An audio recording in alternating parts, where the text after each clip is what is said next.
పుట్టింటికల పేరుతో పసిపిల్లలకు గుండు కొట్టించడం, పుట్టింటికలు తీయించడం అనే ఈ ఆచారం మీరు అన్ని చోట్ల చూసే ఉంటారు. పిల్లలు పుట్టాక మొదటి సంవత్సరంలోపు వారి మాడు అనేది గట్టి పడ్డాక తల్లిదండ్రులు పిల్లల తలపై ఉన్న వెంట్రుకలన్నిటినీ గుడిలో తీయిస్తారు. ఇలా చేయడం అనేది పూర్వం నుంచి వస్తున్న సాంప్రదాయంగా మాత్రమే అందరూ భావిస్తారు.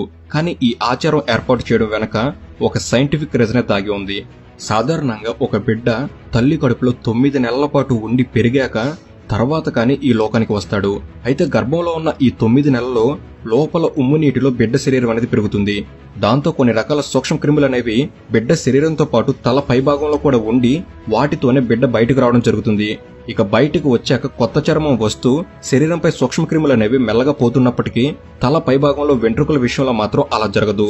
ఎంతలా మంచి మంచి షాంపూలతో బిడ్డ తల వెంట్రుకలను శుభ్రం చేసినా కూడా ఆ సూక్ష్మ క్రిములు అనేవి పూర్తి స్థాయిలో తొలగిపోవు. అందుకనే తలపై ఉన్న వెంట్రుకలను తొలగిస్తూ ఇలా గుండు చేస్తారు. ఈ ప్రక్రియ వల్ల తలపై ఉన్న సూక్ష్మ క్రిములు అనేవి పూర్తి స్థాయిలో తొలగిపోతాయి. అయితే కేవలం ఈ లాభం మాత్రమే కాదు, వెంట్రుకలు తీశాక బిడ్డ మాడు అనేది శుభ్రంగా ఉండటంతో సూర్యరశ్మి అనేది పిల్లల తలభాగంలోని చర్మంపై నేరుగా పడుతుంది.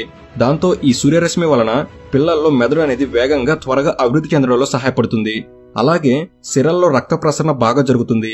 అలాగే పసిపిల్లలకు ఇలా గుండు చేయించడం వలన పిల్లలకు దంతాలు సులువుగా వస్తాయి అనే శాస్త్రీయ నమ్మకం కూడా ఉంది. ఇక అంతేకాకుండా పిల్లలకు ఇలా గుండు చేయించడం వలన పిల్లల శరీర ఉష్ణోగ్రత అనేది కూడా నియంత్రణలో ఉంటుంది. అలాగే కురుపులు, మొటిమలు, విరోచనాలు వంటి వ్యాధులు దూరమవుతాయని, బిడ్డ శరీరం కూడా చల్లబడుతుందని పెద్దలు తెలుపుతున్నారు.